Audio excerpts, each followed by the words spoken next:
On today's show, a new Robert Half Canada survey reveals how workers want their careers to evolve in 2025. We discuss the findings with our friend Michael French when he joins us. Hey, how do the athletes like Jennie Bovard prepare to travel for games? She lets us in on the particulars. Like, here's a hint, don't drink airplane coffee? I just, when I'm going somewhere, want to know where the best source of coffee is.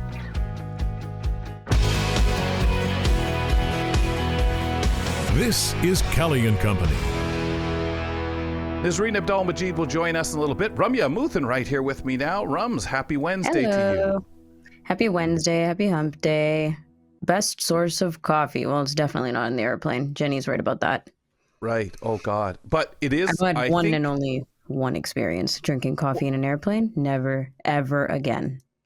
Just absolutely not. I'll drink it. I just would never consider it a source of. It's that or the water. But it is true. You do want to know when you're going somewhere, hey, or at least when you check in at the hotel, hey, man, where's the best coffee place around here? Of course, some of them will say, oh, yeah, we've got it right here. Yeah, and then you say, and then the second best. Because yeah, I meant the second best. Forgive my language, my verbiage, that's for sure.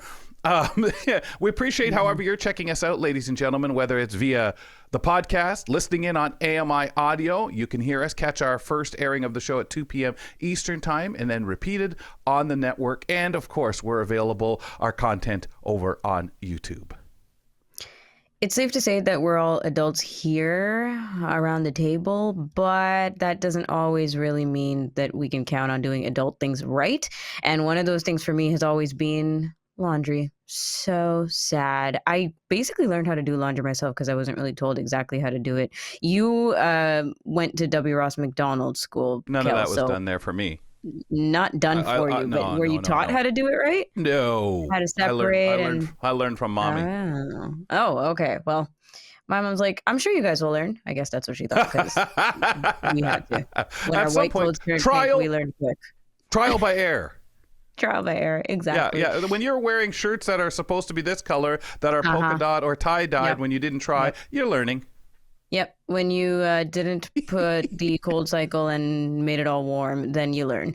So Leanne Baarda, our independent living skills specialist who joins us monthly on the show, is here to kind of set the record straight on how to actually do laundry or appropriately do laundry. And let's see how many of these check boxes we're checking ourselves. So Leanne, where should we start? Why don't we talk about like organization? So even before we get to the laundry, we need to make sure that we're organized so that we know, are the colors separated from the whites? Is there, delicates? And do we have things to wash the delicates in to keep it safe and keep track of them while they're in the washing machine so they don't just magically disappear? Yeah. And I know socks is a big one. They tend to kind of go walking. I don't know why. There's some sort of myth that the mythical washing machine creature eats our socks and suddenly there's only one of each one. Yep. Absolutely. And so that's why my new fashion statement is to not care if my socks match. Just wear that same color or just get the same color so it doesn't matter. Mix and match. True. Yep, exactly. Yep, a lot of the guys I work with, they only have all black socks or all white socks and nothing in between. So then they don't have to worry. But if you don't want to do that and you do like to have like fun socks, like I have some with poutines on them, for example, and I want to make sure that I keep them. So you can do two things. You can either, as soon as you take them off, you can pin the toes together so that when you wash them in the machine, they come back out as a pair. Right. The other tool is something called a sock lock. So essentially it looks like a little plastic square with some plastic hash, like almost kind of looks like an X pattern in the middle. And you pull the pair through it and it can go through the washer and dryer. Wow. Right. And you said the pin before, if you do that, run it through something plastic, like you don't want to lose that thing obviously in the machine and damage the machine. I'm thinking like safety pins. Yeah, no, it stays. The safety pins are okay to go through as long as you make sure that they're actually pinned and secured. And then the sock lock, you pull it all the way through, and then the sock lock is in the middle of the pair of socks, so you don't have to worry about it disappearing. Awesome. Okay, great idea though, because so many people just resign themselves to the same color, as opposed to I got a guy at the barber shop I go to, and my barber's always telling me about the interesting pairs of socks he's got on, and I just think, God, that'd be so cool if you were into that kind of thing, but as a person with low vision or blind, may not be something I could do. So this is really handy to know. Yeah, exactly. And then the next tip is always make sure you empty your pockets before. I can't even tell you the weird things that I have pulled out of my children's pockets. I found rocks, paper clips, math manipulatives from school, candy wrappers, chocolate, you name it. And what have you? What's the weirdest thing you've run through there, Leanne? It's confession time. So we know we're not speaking from a point of, I don't know how anyone does that. My children. Yeah, right. Yeah. Yes, it's the children's fault. Yes, probably a lifesaver. Okay, that's not bad. Mine was a bank card. Yeah, flattened right out of the dryer. Yeah. Yep. I've done it all. I've left a cell phone, one of those Sony Xperias in there. Yeah. Oh, wow. It's over for What me. an experience. Probably my work ID. Oh. So something replaceable. So some would say, that's not too important, but but they cost enough to replace. Okay, Leanne, what next? So once you've emptied your pockets, your socks are together, and you want to make sure that you know where your laundry detergent is, and if you're using other things with it. So instead of dryer sheets, I use something called wool dryer balls, and they're great. That way I don't have. Yeah, they just kind of agitate and keep your clothes from getting too staticky. So they seem to work well. And then especially like if you have people, in and around your workspace that have issues with things like those Downy Unstoppables, those are quite potent little things that they're like. What are those? Are those like Tide Pods? No, they're like little scent beads that apparently you throw into the dryer, and it's supposed to keep your clothes smelling, air quotes, fresh for 12 weeks, which is kind of insane. Okay. Yeah. But the first 4, people can't even stand by you. That's pretty gross. Yeah, it's so strong. So highly, 10 out of 10 do not recommend Unstoppables. Okay. Especially if you have people in your office who have allergies and sensitivities, is probably like a huge. Also, it feels like a little bit of a scapegoat not to do laundry for 12 weeks, which is gross. So let's. Well, and there's that too. So, and I think what wouldn't I want to say this with probably I'm wrong, but I wonder if that's people who might do it with a fleece that they're only going to wear twice in, like not a long period of time. It's something they just throw in their closet. And yes, you should wash it, using it. But point is, a lot of time people say, no, I only wore it for an hour. I'm going to just put it back in there for another few times. You hope it's something like that. But my gosh, could you imagine the orchestra of smells in their closet? Oh my God. Oh yeah. Yeah. So if you are so inclined to use them, then you put them in your little caddy with all the stuff that you're going to bring downstairs. And some people like to pre-measure their detergent before they go down. So especially if you have to go to a shared laundry room, having to try to pour the liquid detergent and hope to God that you don't overspill it.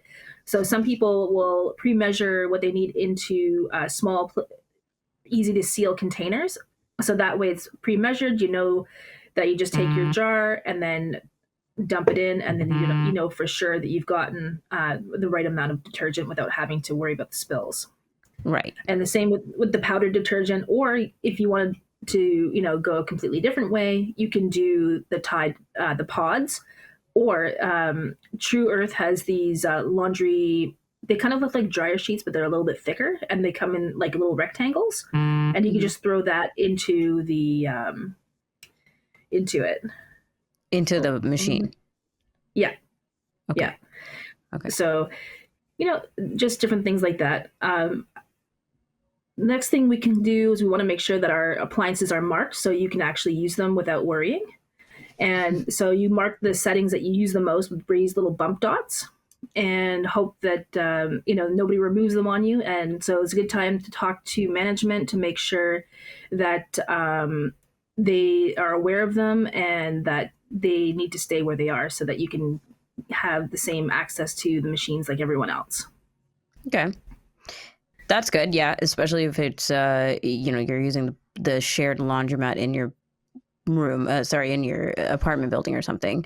Now, how about the separation of clothes and what we should be using, what setting to use for each kind of thing? Right. So for different types of clothing, you want to make sure that you know the settings. Especially for delicates, there actually is a delicates button you can press, and some of the smarter machines will automatically set the water temperatures just to make sure that you are okay. Oh, And yeah, and otherwise, delicate, cold, so things don't shrink, especially things like wool or cashmere or the lingerie. You want to make sure that those don't get destroyed. So make sure that you've been shown where the delicates button is, because it'll save your clothes. Yeah. Yeah. Wow.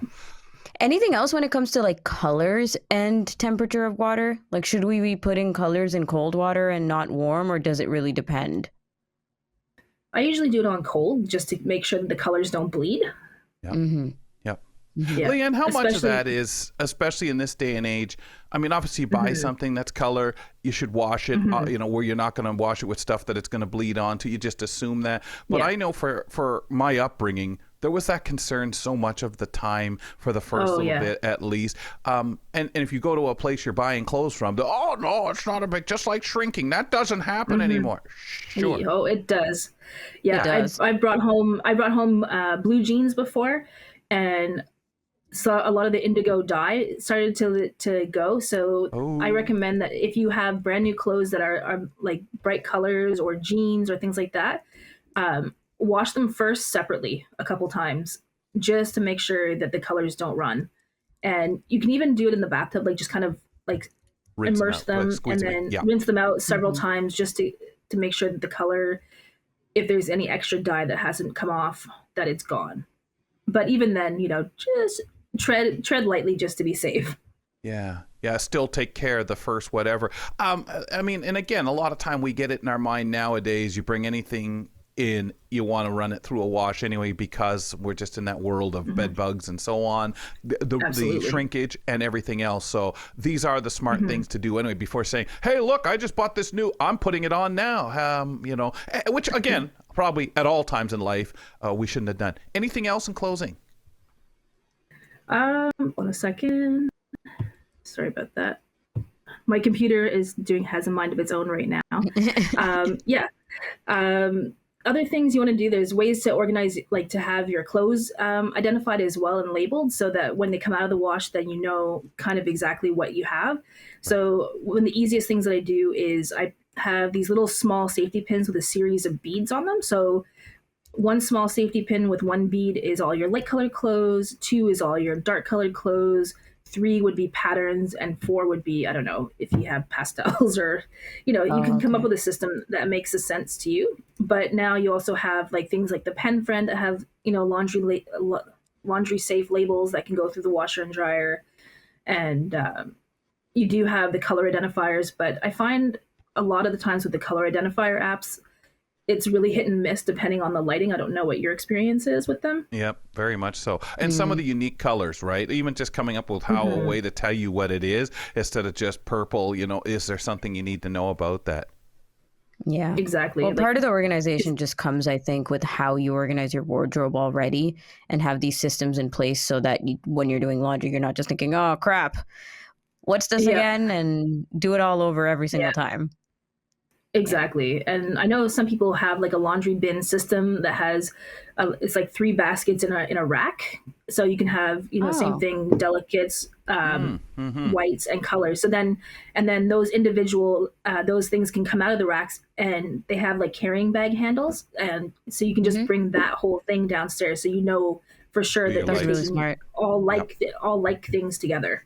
Yeah, that is really really smart. great. Yeah. I like, and that's kind of that old-fashioned thing before our technology that some people did. It's amazing because, again, a lot of people may not be, people with tons of clothes, but certainly you still can't be expected just to remember everything. The average person, hey, there are people who do, I'm sure, who know by touch everything.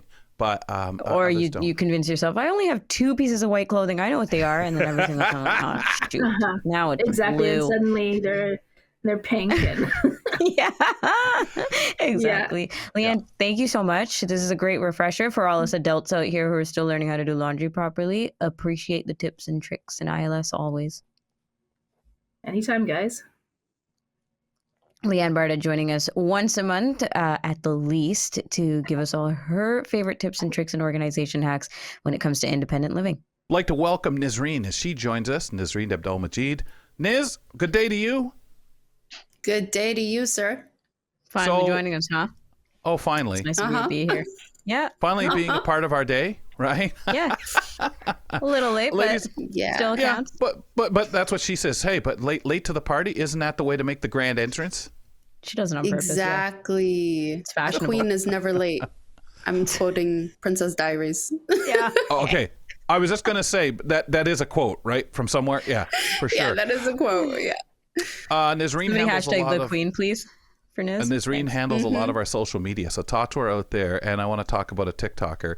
A TikToker captures careless idiots releasing lantern balloons on Southern California beach. This is as LA burns. This happened a couple of days ago, this encounter.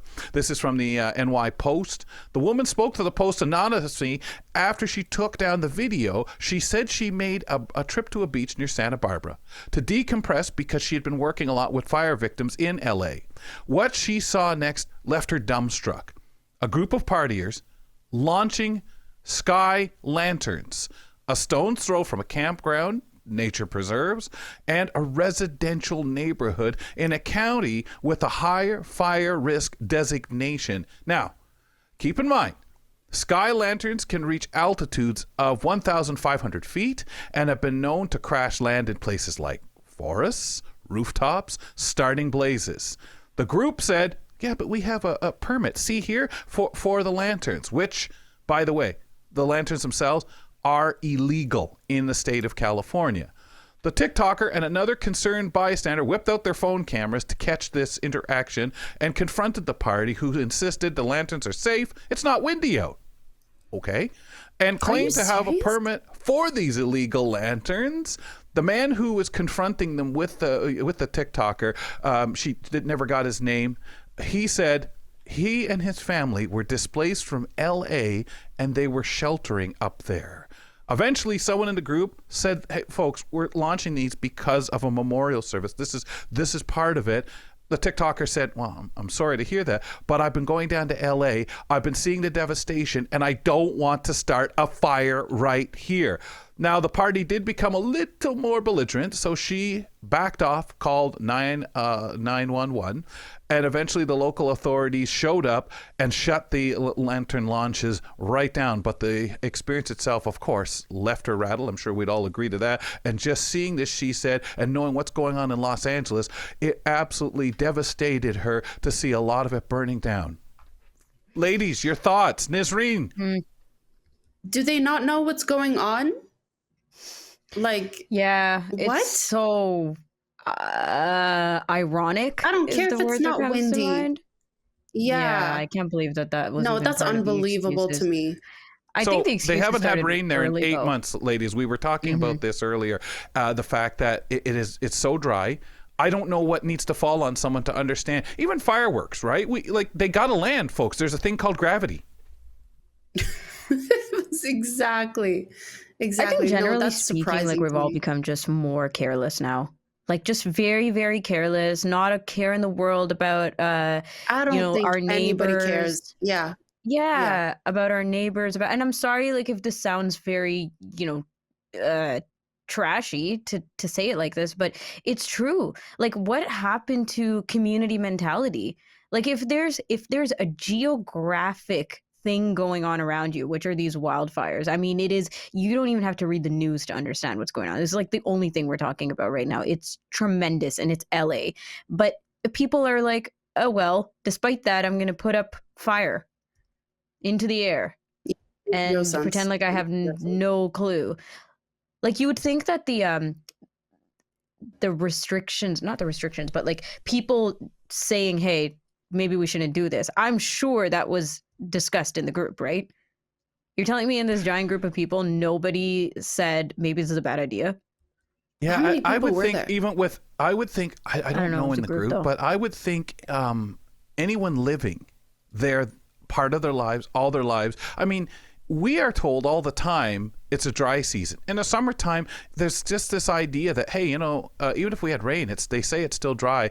We could start a fire. They've told us not. I just don't understand how in a place. It's like walking into a lumber yard with a cigarette and kind of thinking, I could just throw this anywhere, right? Well, probably not. I don't understand how this, and especially if you've got a law, you're claiming you got a permit, which obviously you're lying. No such thing exists because it's illegal. In many And when states. you go to try to get it, well, they tell you these could start fires, so that's why we don't make it legal. I don't know. I mean, obviously you can No, get I think things people wherever, in their right? head, they're like, oh, there's already fires, so it's okay. Like, And you're not the boss Yeah, of me. you're I'll do just what I kind of want. adding to the that mentality. And we talk about this with all kinds of global warming or environment, like climate change stuff, right? Where we think our stuff doesn't make a difference. Oh, me throwing out my recycling properly It makes no and separating my difference. stuff. Who cares? Yeah. Oh, me turning off my tap when I'm brushing my teeth. That's not going to make a difference in the world. So it's similar, but the opposite effect, where you're thinking my destruction is not going to take part in this giant destruction that's already too late, too heavy. Could you imagine figuring that you're the person that started just the Palisades fire? Let's start there. And you were responsible for a fire that burned so many structures and took so many lives. And you're sitting at home recognizing, especially if they say the origin seems to be here, it's that we're narrowing it down. Whether anyone ever catches you or not, you know what you did. Why would you ever risk that kind of foolishness? The figure I can send this lantern off and maybe 1 out of the 48 that we just sent out might start a fire somewhere. Oh, well, that's 1 out of 48. Don't know. Yeah. Yeah, no, you're right. I think that's what people think. And also, where are we supposed to start the policing? Like, honestly, if we can't even rely on people's own regard, their own Sense, personal fear. Accountability, exactly, common sense, fear, checking the headlines, understanding what you're doing to worsen or better a situation. If we can't even rely on that type of regularity and common sense, then what the heck are we supposed to rely on? How do we start policing?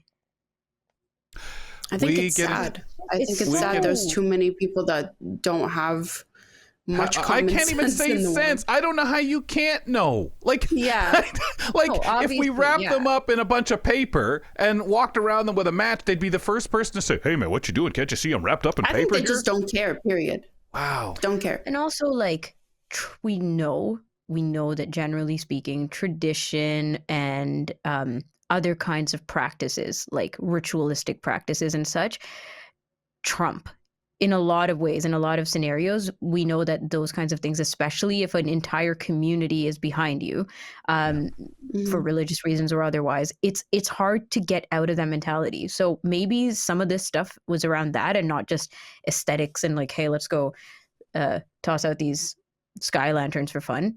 Perhaps it was something, bigger, like a bigger gist. Or I feel like if that was the case, they would admit that or mention it. It just seems to me like an impossibility. Like, it just does. Like, I mean, I can understand someone thinking I'm starting a campfire in a cemented area with a special fireplace with 100 feet around me of cement, so I'm safe enough to have a fire here. That's just not what they're doing. I'm sending all these flaming things into the air, have no idea where they're going to go and what. And maybe that's what they wind. think. Maybe There's think it's no going wind. It's going to die out. Don't worry about it. It's not They'll going to just land in the water. They know where the water is. Sure. Gosh. Follow us on Instagram. Go on into water. Sorry, go on. Follow us on Instagram and Twitter, if you would, please, at Kelly & Co. AMI. Like to welcome in our next guest as we kick off a new year full of opportunities, ladies and gentlemen. Many professionals will be looking for ways to ratchet up their careers in 2025. A new Robert Half survey asked workers, how would you like to see your career evolve in the next year? Let's find out what some of the answers revealed with our friend Michael French, who joins us. Michael, you guys did the survey. Welcome back to the show. Always wonderful to have you on board. Who did the survey target, and what did you guys find out? So this was very interesting. We targeted professionals, 1,500 of them, not long ago, and we asked them, where do you want your career to go? And I can tell you, hands down, top three, I use the word more. First thing, people want more money for the same job.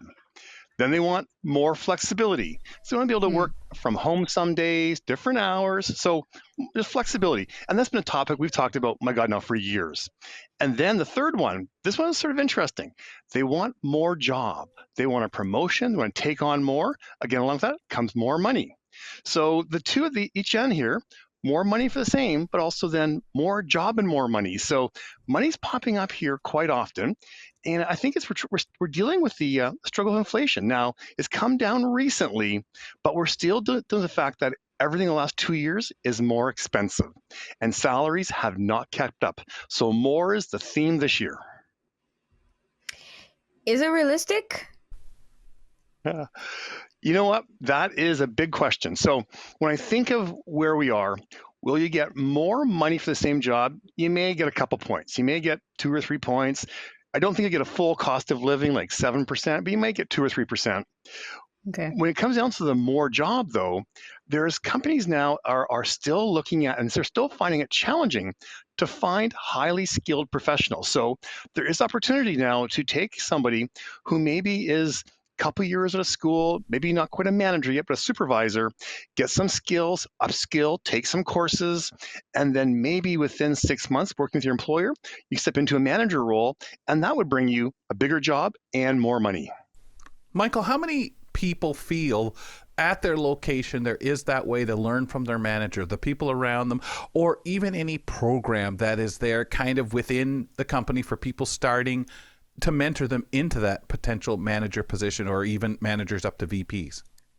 Well, that's an interesting one because depending on where you're working, you may or may not feel that your firm has the runway or the capacity to get you there. Now, but what I do find is most people haven't actually shared with their manager what they're looking for. Most people, you have an annual performance or you have a weekly or monthly one-on-one. Most people dread it versus enjoy it and talk about where they want their career to go. So if you share with your manager, is there a fear in sharing that, Michael? Do people think, "Oh, you want my job? Do you get out"? You know what? I don't know if it's a fear. Some people might have that, but I think some people are afraid of the feedback. It's Right. If you ask the question and you say, "I want to be the manager," you may get, "Well, unfortunately, I don't see it happening this year or next year, and here's where you have to focus." But I would say then what you have to focus on. And most often, it's an upskilling of actual technical skills, or it could be emotional intelligence, which is more of evolving of personality. And we know you can improve both of those quite, not say easily, but if you focus on them, you can actually change your technical skills, improve them, and you can change emotional intelligence. And that's where good leaders come from. And you're not being discouraged or maybe getting a heads up that, okay, it's not happening here. There's not the support for that happening here. Maybe I look elsewhere or take what I can from here, obviously, and look elsewhere. But it's an interesting conversation to kind of cut down and know, hey, I'm not being told no. I'm being told I need growth and maturity in these areas. Well, that's excellent. And you then have your boss knowing what you're wanting so they can actually then start getting for you maybe some special projects, maybe a chance to lead something, maybe a chance to have some tough conversations, maybe a chance to show off those tech skills so that it does become very routine for you to have these better skills. If your boss doesn't know, he can't or she can't help you. Yeah.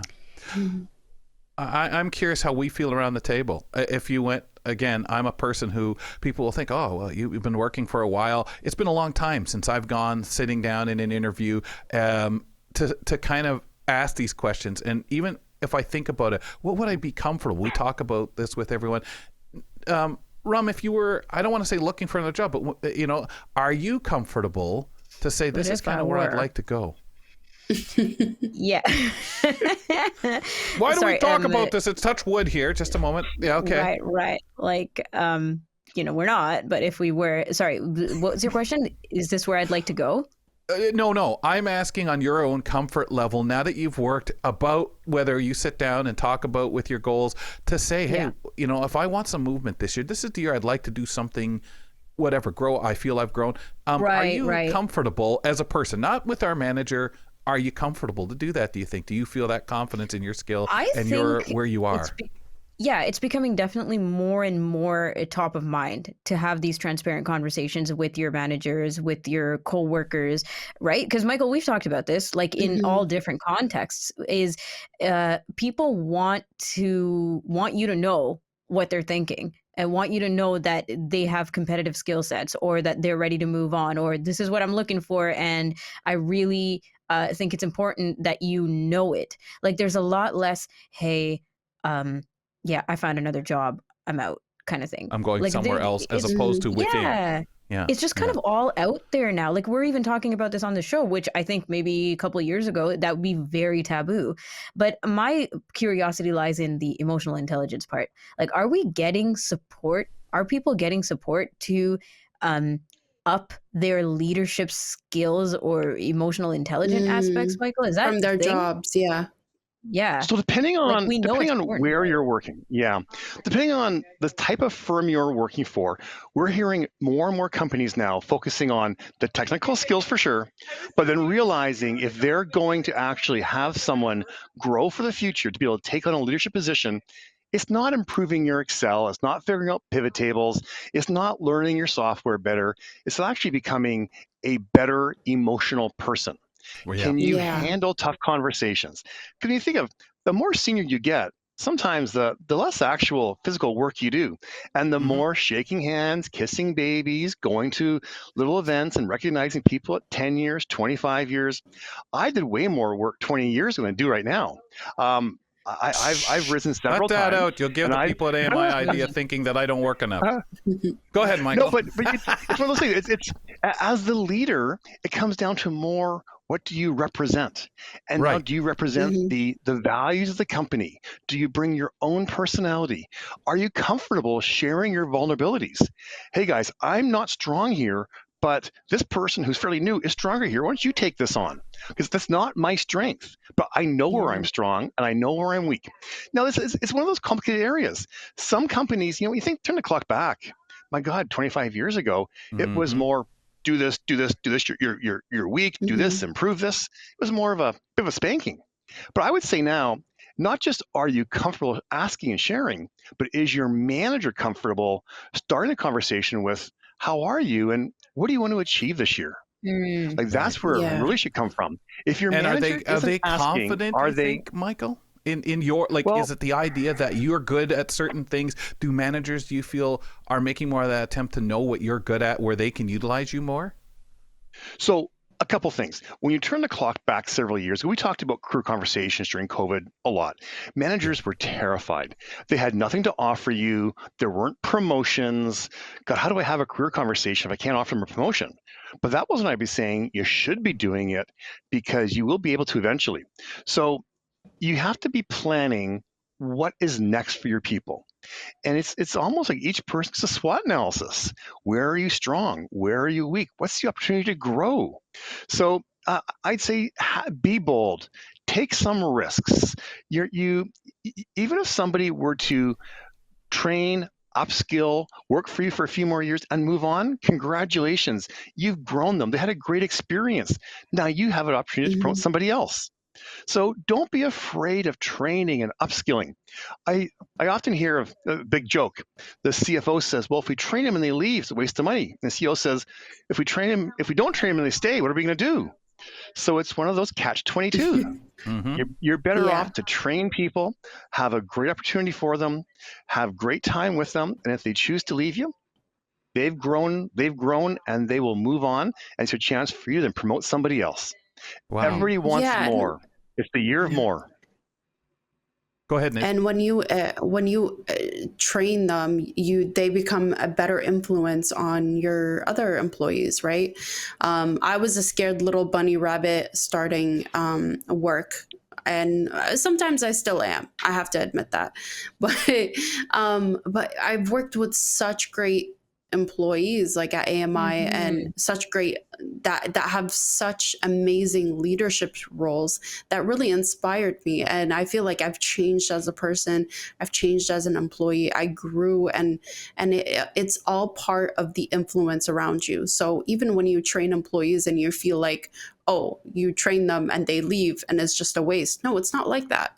No. The employees around that person really grow as and it's like a power group for your company. So Definitely. it really makes a difference. I see And people win are to always win on different in levels, right? organizations. Like Yeah. One you're more where thing to you that. are 5 years into something or 10 years into the company, somebody else is just starting off. So the actual levels of where you are and the type of mentorship and leadership that needs to cater to different kinds of employees is also an Yeah. interesting part, right?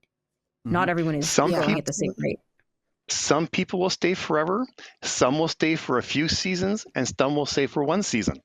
But Mm-hmm. people who do move on after a few seasons, they're out there talking about how great it was working for you. I loved working at AMI. Oh my God, they trained me. Yeah. I had to become a manager. I learned all these skills. Training was fantastic. That's what you Somebody want. said that A about promoter AMI. out in the Awesome. marketplace.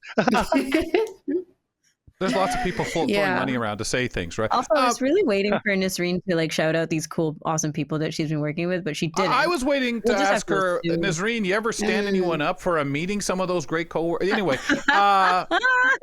tell me this, Michael. that. Those Air her tips dirty. that people need for flexibility to ask for it nowadays. How do people feel who answered the survey pertaining that ability, such as, I'd really like to talk as I move forward in flex hours or something? Yeah, and this is interesting because we're now learning that flexibility is really the only thing you can offer. If you're offering, you got to be here at this time, you have to end at this time, you got to sit here and do the work. No one's going to want to work for you. Now, if you're asking for flexibility, realize that not everybody may get the same thing. Each Right. situation is different. Long gone are the days where there's one set of rules and we all follow it. I would say make sure you have figured out what you want. Know what you're looking for and don't be ambiguous. Talk to your manager about why you need flexibility. Is it picking up kids? Is it certain days when you have kids? Is it you want to coach soccer? Is it the fact that 2 days of the week I spend more time with clients up by where I live? I want to work at home. I want to work at home those days. So go in with a plan and talk about what you get out of it with more time, flexibility, could be some more time in your calendar, the fact that you can spend time with your family, but also what's in it for the company. I'll be able to spend more time with my clients, less time commuting. You guys know it this way.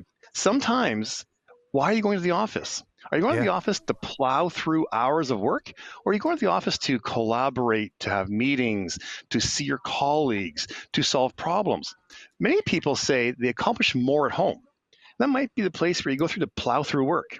But if you really have something you're working on, like I was talking to my colleagues about solving a problem. Our client's got a problem we can't quite figure out. That sounds like something to do in the office, where you have some people who can join you, talk through a problem. But if you had to plow through a stack of paperwork and get some work done, that may be something that you do at home. And that may be a better place for it. But figure out what you're really trying to achieve, know what you want, think this through, and then go in with the pros and cons of what each person's going to get out of it, and realize just because Sally has it over there, you may not get it. Each situation is different. Awesome, Michael. Fantastic. We got to go. Do So you want to go ask interesting. something? Oh, I thought you had a question I there. just wanted to put in my 2 cents as always, which is just that, everything can't work exactly the same way, right? The shoe in terms of like the corporate world and how we know it to be doesn't always fit in every scenario. We've obviously learned that. So now we got to think about flexibility, but do it in the way that what works for certain scenarios versus others. And that's why I think, both are important. And especially when we know that meaningful. You can take It's it gotta be into meaningful. account. Meaningful. Yes. And that it works for everyone in that sense that, hey, when you stop and look at it, there's no harm with answering that request. Michael, thank you. Thanks, Michael. Thanks, everyone. I love being on with you. See you next month. Appreciate it. We certainly will. Michael French joins us every month right here on Kelly and Company. We talk employment trends when he visits with us. You can email us, kellyco@ami.ca, and give us a call, 1-866-509-4545. That's 1-866-509-4545, and we'll try to get back to you if you leave us a message. And of course, the same thing if you're emailing us, maybe you have a question or a thought for the show. We always love to share. So whenever I'm getting ready to travel, it's always a last minute 3-hour pack bonanza. And that's the same way that's you the study only for way I do exams. travel. It's the same way I study for exams. It's the same way I prep for anything else important and meaningful. It's just a last minute, oh, shoot. And it doesn't matter if it's a 2-day trip or a 20-day trip. I'm telling you, this is how it's been for years now. Yeah. Yeah, this is just the way I'm such a planner where right when I know that there's a trip and I book a ticket, that's when I start making lists on my phone of what I need, where I need to go. I make an itinerary. I just keep everything together the same, so I have stuff for if I'm going on a trip. I'm too afraid I'll forget something. Oh, you have like an overnight bag-ish situation going. Yeah. No. Yeah, like I love carry-on. Really? Now, if I had For to do every more trip? than that, yeah, I would just keep much of the same stuff, and all I got to do is add clothes. That's impressive. Okay, I can't do that. Okay, but the clothes part is like 80% of it, isn't it? Yep. But Yeah. Like what else is left if you don't have clothes? So toiletries and a bag. yeah, but that's what I mean. Like, You put all are your you bag and using your the stuff same together. clothes for every trip? No. No, he doesn't put Doesn't them it in a depend? hat. Yeah, it's not like okay, I put the clothes in and leave them there and, oh man, these have to be, but it's that whole focus that the bag's ready to go and that's all you got to do, right? Oh my gosh. Mm-hmm. There have been times in my past. Gross. And we're also the type of people that make itineraries that like we wake up at 8 a.m. or 7 a.m. or 6 a.m. just to get somewhere. No. So we don't waste any minute of the You trip. mean Is that relax? a confession? Is that a confession? Is that what you do? Okay, yeah. Like, so we don't relax on trips, obviously. You don't relax. Oh gosh, I feel like it's a waste to sleep in. I was going to say it's a waste of a trip if you're not going to let yourself relax. I mean, I guess when you're there, you relax. And then a day or before you're leaving, you start again, right? Stop Getting all worried, using the word upset. waste, okay? Well, you Relaxing must waste is- a day if you're you must waste a day at the end, like when you're planning again, okay, tomorrow and getting your itinerary stuff. You must already get that anxiety is what I mean, where you start, oh no, man, I got to think about this. We're leaving at what time tomorrow? We got to call the cab at this point. Boom. It's almost a wasted day of worry. I mean, I'm a I've fun definitely person to almost travel used with. I just want to make that very clear. I am fun to travel with, but I do productive. like waking up. Yes, but productive, okay? You can have the best of both worlds. Yeah. Absolutely. I mean, If you say you're going to sleep until 10, then I'm out.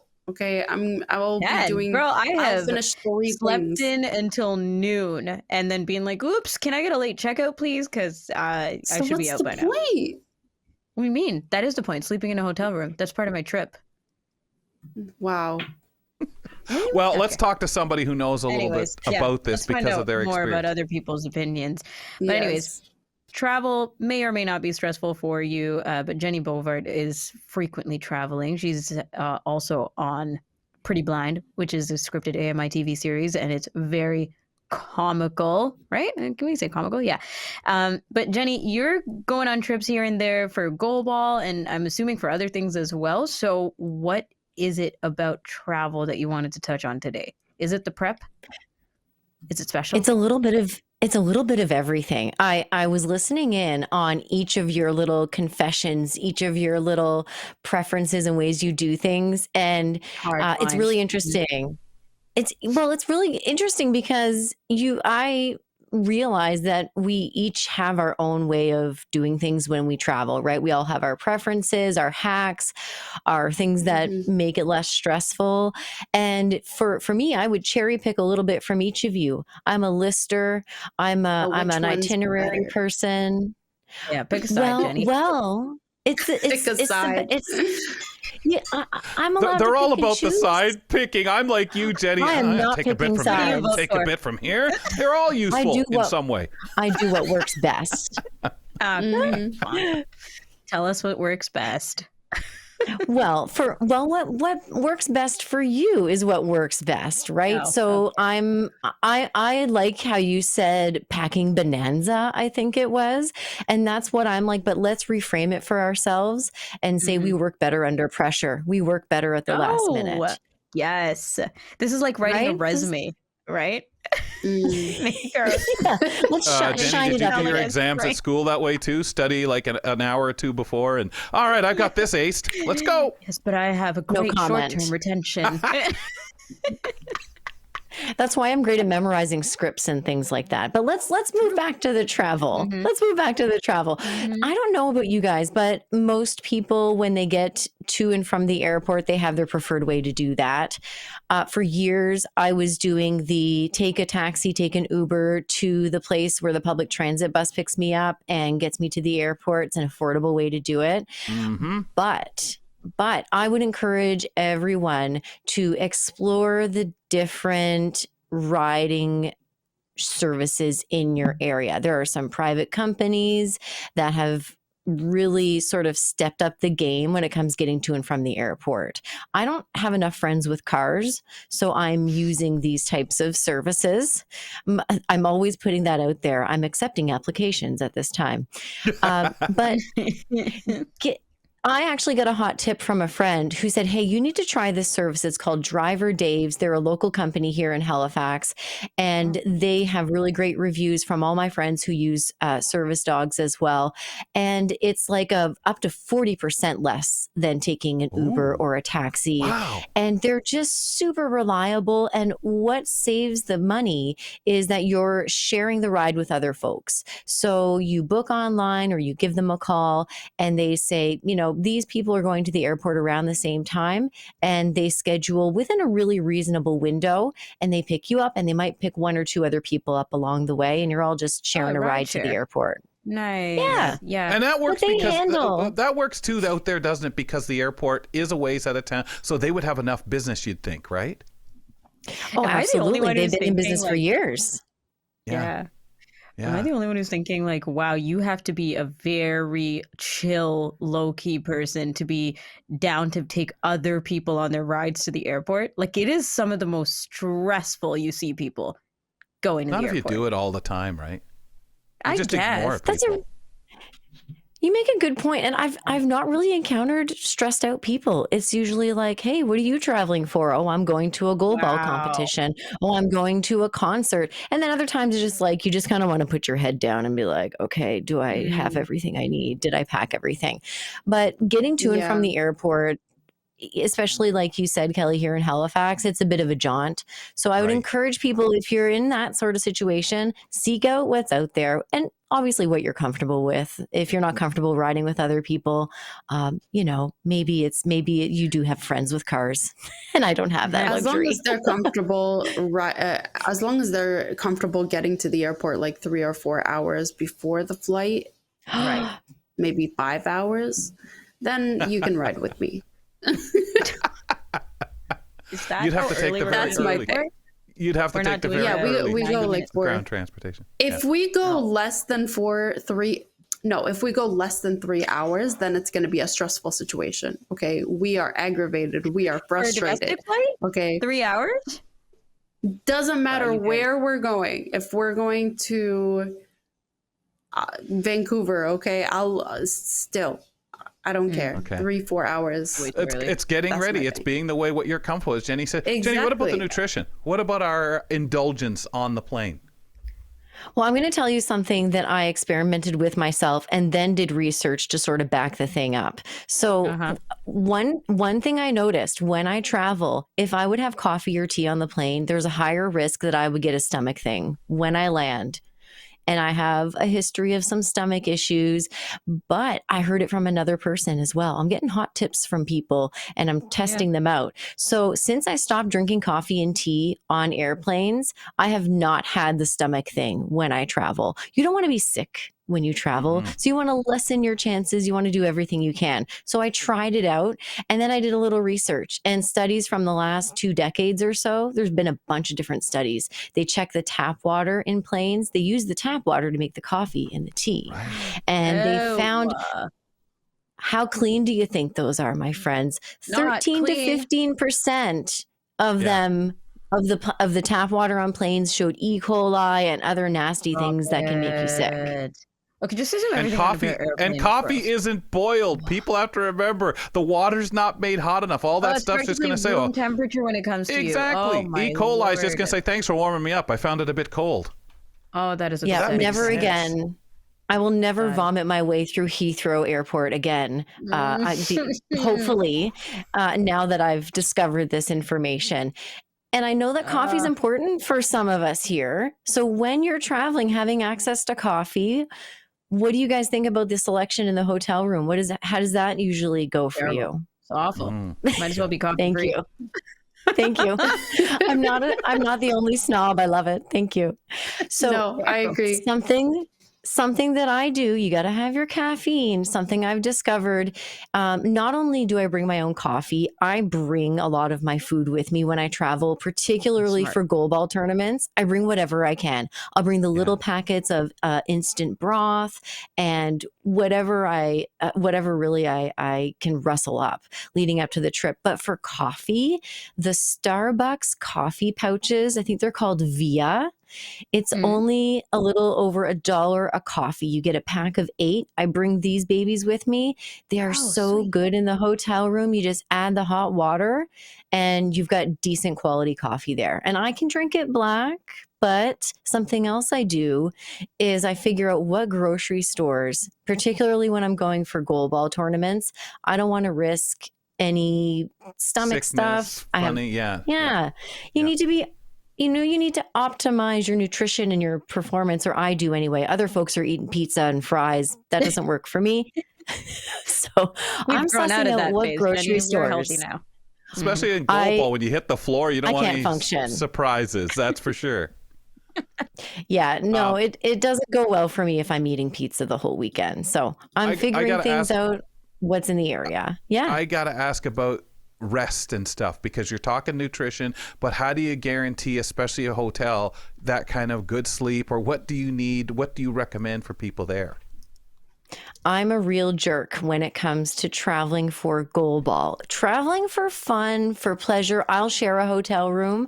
Traveling for fun, traveling for goalball rather, I am one of the only people on my team in my whole goalball group from Nova Scotia that always requests my own hotel room. And here's why. I'm the problem. It's me. I'm the problem. I'm not exactly a Swiftie, but I'm the problem. So I like to take long showers, particularly, or a hot bath after a long day of goalball. My body hurts. Plus, I have other bathroom habits that keep me in there for a while. So I like to be able to take my time. And I will tell you about a time I was open to sharing my hotel room with my coach and another person. We had another person in the other bed. We had the coach on a cot.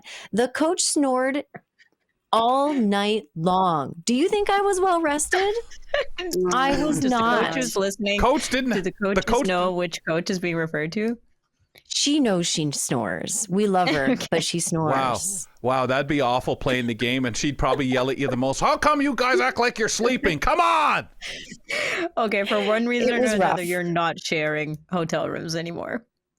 Is that what I'm hearing? Not for tournaments. And I always feel like a jerk when I say, when we're booking the stuff for the tournament, can I have my own room, please? And then everyone else is sharing and they're saving money, right? We have to fundraise to be able to go to these tournaments. And it's not inexpensive to stay in a hotel or fly, but I'm willing to do a little extra fundraising for a couple of $100 so I can have my peace and quiet and my Jennie time and my bathroom time. So I'm sorry, I'm the jerk. Okay. That's Yeah. I would love that to be an that's endpoint, but is there any other quick things you want to mention? I was really curious to hear what you guys do when you travel. Like, do you share a hotel room or do you like to have your own space? I prefer to have my own space, but that never happens. I don't travel solo, so I've always shared with one person or another. But I'm a heavy sleeper and I don't spend a lot of time in the bathroom. My lifestyle is very close to my packing style, just like, oh, okay, cool, let's go now or whenever. So I love that for I'm you. even just easy going. Yeah. But I understand. How about you, Niz? I'm an ideal. I share hotel rooms, but I'm the same way, Jenny. Like if somebody snores, I'm not having a restful night. That's for sure. Nazi and I have shared a hotel room, and we did not kill each other. It was nice. We did well. It's important when you're doing your sports stuff that nobody kills no one because you make the team short. Jenny, real quick in closing, anything else? One last hot tip. I got myself a wet bag, a couple of wet bags originally for putting my dirty gym clothes in when I'm walking to and from the gym. And it has been a lifesaver for travel. Originally, the ones I buy, they're called Bumkins, Bumkinz. And they're really like diaper bags, but they're perfect for your stinky, wet clothes. And I keep my toiletries in there. They're not going to leak anywhere. They go for like 10 or 20 bucks, and it's really worth the investment. Yeah, it's so worth it. Wow. Yeah. Cool. Just bringing extra bags in general is worth it because you never know when you're going to pick up more than what you left with or need some separation in your laundry or other things, right? Totally. And I used to do just plastic bags, like a big garbage bag, but the gear funk is a special kind of funk. Yeah, definitely. We used to tease Jeff Ryman about his hockey equipment and not letting it breathe. Jenny, thanks a lot. We'll talk soon. Thanks for talking travel. You betcha. Jennie Bovard joins us once a month on the show. Nisreen, Ramya, thank you. We'll talk to you guys later on. And on our next program, Christine Malik tells us what she's found out about blind musicians in history and a project she's hoping to get funded that will help us learn more. And Lawrence Gunther's here. He has a few New Year's commitments and how he plans to get more out of his time in the outdoors this year. We're waving at you. Talk to you next time. Thanks for tuning in to Kelly & Company. Follow us on all social media and don't forget to like and subscribe to the channel for more.